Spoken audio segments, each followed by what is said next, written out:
Hi, and welcome to our show, Dede Talks, the Art of Specialty Lenses. Today we come directly to you from Vision Expo West. Today we have a very special guest, Amanda Nanasy. Amanda, tell us a little bit about yourself and what you do. Well, first off, thanks for having me, Dede. Super excited. I am an optometrist from South Florida. I work at a 6-doctor practice. Our practice overall is primary care, but we have many specialties, and mine is sports vision and concussion rehabilitation. Fantastic, fantastic.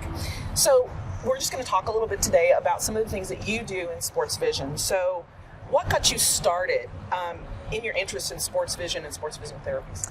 I knew I wanted to work with athletes from the time that I was coming through school.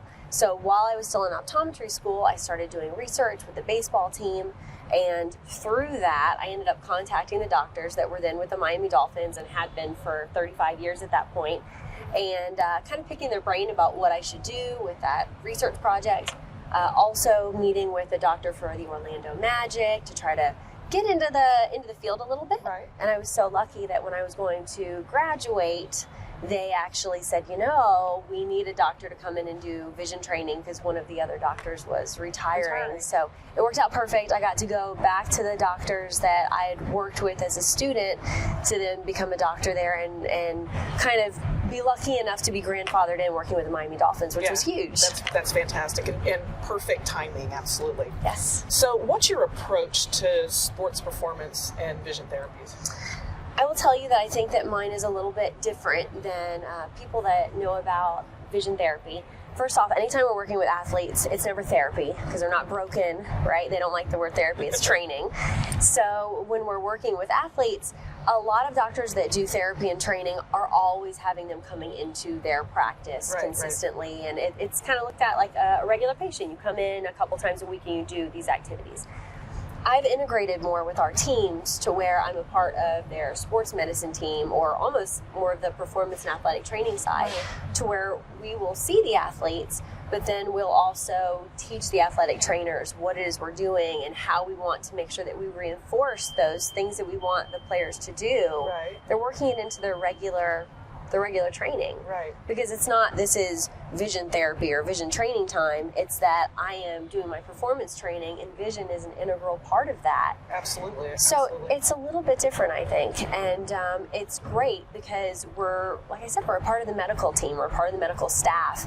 And when you build those connections, you're going to end up seeing more players for not just those things they thought they were going to see you for, but people get red eyes. People get all kinds of things that they need to see you for that maybe they didn't think they were going to initially need you for, and you help them with that as well. That's fantastic. Absolutely.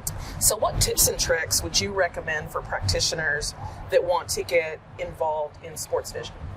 Great question. So I think that a lot of practitioners think that if I'm going to do sports vision, this is a niche and I need to have all of this equipment and I need to just see a lot of athletes.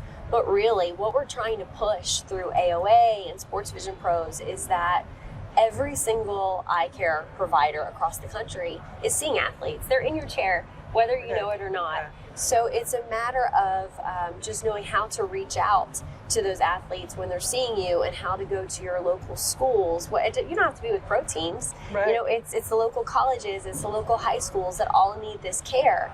And don't think that if you're a sports vision doctor that you have to have, like I said, all that equipment. Just coming in and giving a comprehensive eye exam to an athlete is something that so many are not having done. And I can't tell you the number of injuries that I've seen from elite high school kids or college or even those that are coming into the NFL that have never had an eye exam. And they're running around with 20/20 in one eye and 20/80 in the other eye. And guess what side they get hit from, and then they have a concussion. Exactly. So think of it as you just need to be their eye care provider. You need to give them their eye exam. You need to make sure they're healthy. And then from there, if you want to do more performance, you can. But contact lenses, how many athletes need contact lenses? And everybody does that. Exactly. So talking about starting early, let's talk a little bit about younger kids. When do you bring these kids in and start with them for performance vision? Is it from the very beginning or just moving them forward? If I'm talking about performance vision, we usually don't do it until they're a little bit older.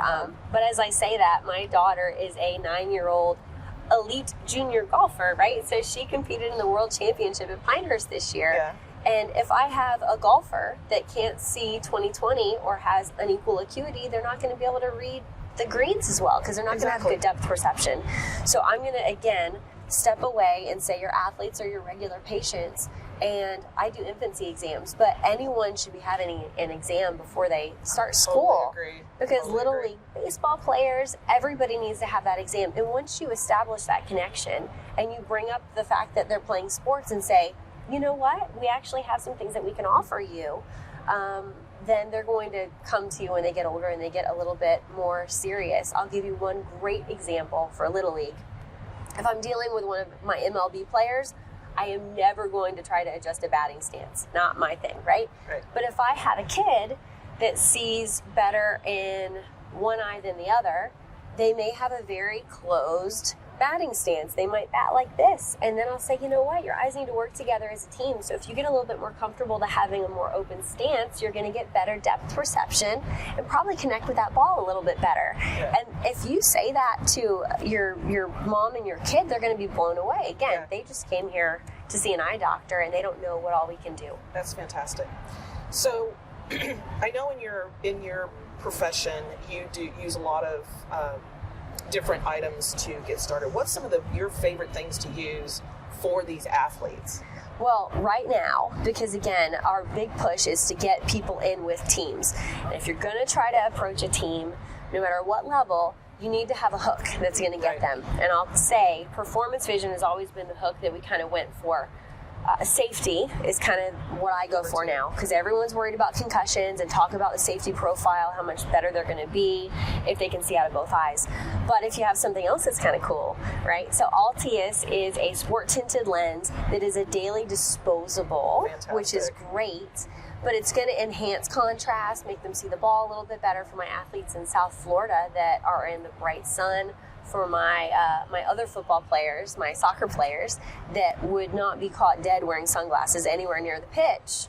How cool is this, right? So if you approached a team or if you had an athlete in your chair and you said, you know, I have something that's really cool that I think you might be interested in, again, this is going to open the door for everything else. But I have my NFL team that we're working with, UCF. I think I have 25 guys from UCF that are wearing these right now. Right. And I have heard everything from, I feel like I have HD vision now, and they'll say this. I have one athlete, I'm not going to say who it is, it's probably going to end up coming out after the NIL deal is done, but he said this is the best thing that's ever happened to me for his game. And it really is a game changer. Absolutely, that's fantastic. So what advice do you have for new practitioners coming into the real world of optometry that really want to get into more sports performance? You have to be aggressive and you have to get out there. You have to, maybe if you're already a big sports enthusiast, you probably have one specific sport that you're really interested in and you know a lot about. So maybe look in your area and see if you even look up, let's say that you're a tennis player and you look up tennis performance centers, or you go to high schools and say, you know, can I talk to your tennis coach, or whatever that is. Find something small that you're comfortable with. Right. We have great resources through Sports Vision Pros that are free that you can access as a provider. So you can not only go and get education yourself, there's a full certificate track that you can take. It's hours of education, it's free, and you end up getting a certificate saying that you're a Sports Vision Pros professional. Fantastic. The other thing that's really great is if you're not really comfortable getting out and talking to people and saying, I can do this, we have resources like that too that you can put on your social media accounts. Oh, cool. We have one resource when we were coming back from COVID where we have advisory board members that are MDs and DOs, and there's a sport chiropractor and athletic trainer that all say how important it is to get your eyes examined. So it's not just the eye doctor saying, you need to see me. It's all of these providers coming together saying, vision is an integral part of what we do. And then you can push that out and say, we do this, come and see us. Fantastic. And we'll provide that for you. So athletes don't know what athletes don't know. How do you kind of teach them to know what they don't know?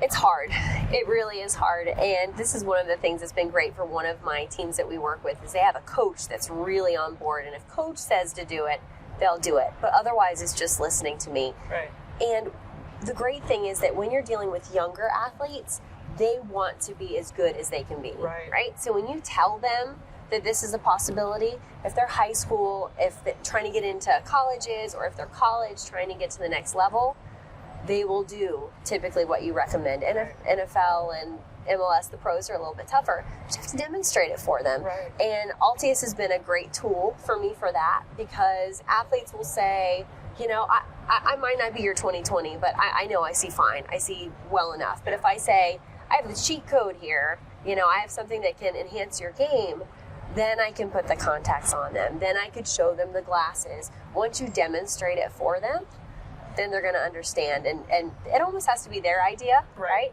And then you can go that next step. And I have several players that are Plano that don't even have a prescription, that this is all they want now. And we jump through hoops when we make you guys jump through hoops to get us those lenses when we need them. So I'm sorry. But you just have to show them, and you have to find a way to convince them. And if it's the angle of safety, if it's, do you want to be safer on the field? Or you can't just say, do you want to have better visual performance? You've got to connect the dots and say, do you want to improve your batting average? Do you want to improve your on-base average? Do you want to catch more of those passes? Are you dropping passes over your left shoulder more than your right shoulder? And once you connect the dots to them, then they're going to see it. There's also a bit of an intimidation factor when you've got those lenses on too. That for me is hilarious. I have one of my players that had their first game last week, and he was on the line, and he said that after they got done with the first play, one of the other guys that was on the other side of the line goes, "What's wrong with your eyes, man?" I was like, "Did you growl at him? What did you do?" But they all thought it was hilarious, and of course, it's that much more encouraging for them to wear them next week. Oh, absolutely. I have to tell you that I've worked with a lot of different sports vision products over the years, and I'm allowed to say different names. Okay, so the Synaptech strobe specs I love, and I use on a regular basis. Eco sticks, I love them. These are things that athletes, if they see things come up on their TikTok or their Insta or whatever, they can go out and get them on their own, which is great because it's bringing awareness. But this is a sports vision product that once it hits the market, they have to see an eye care provider. So this is going to help loop optometry in to where people say, oh, you actually do have something to do with performance. And those doctors that are on the fence that are saying, like, I don't know if this is for me, I don't know if I'm comfortable with athletes, that first time that someone hits your chair and says, I want this, that is the cue for you to hit the ground running. And it's a lot tougher to get just one athlete in these. And if you can get a few athletes in them, then it spreads like wildfire. Team sports.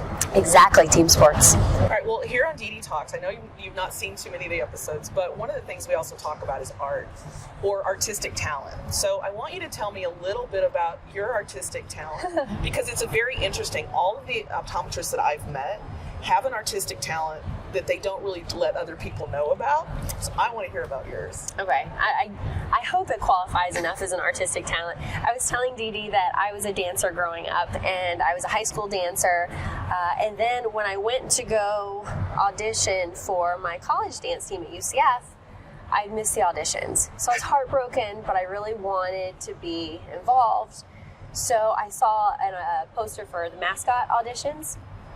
I said, I always thought that would be fun, to be the guy out on the field running around. So I auditioned, and I ended up being the UCF mascot for 2 years. Fantastic. I don't know if that's artistic. Maybe like making our props is artistic. And back when I was in school, back in the day, NSYNC was big. So like we knew all the dances, and I taught him to the team. And that's actually how I met my husband. He was also the mascot. And this would be the point where I'd have to turn off the video because my kids don't know that we were the mascot yet, because we thought it would be kind of like taking the head off of Mickey Mouse, right? So eventually we'll tell them that that's the very embarrassing way that their parents met. And that's funny because I was a mascot for our high school team. Were you really? That's so exciting. It was fun. Oh, now we're going to have all kinds of fun stories to share off the camera. Off camera. All right. Thank you so much for being here. Absolutely enjoyed talking to you. Thanks for having me. Thank you so much. Thank you, everyone, for attending today. I want to thank ABB for their support and Altius as well. Please join us for the next episode of Dede Talks, the Art of Specialty Lenses.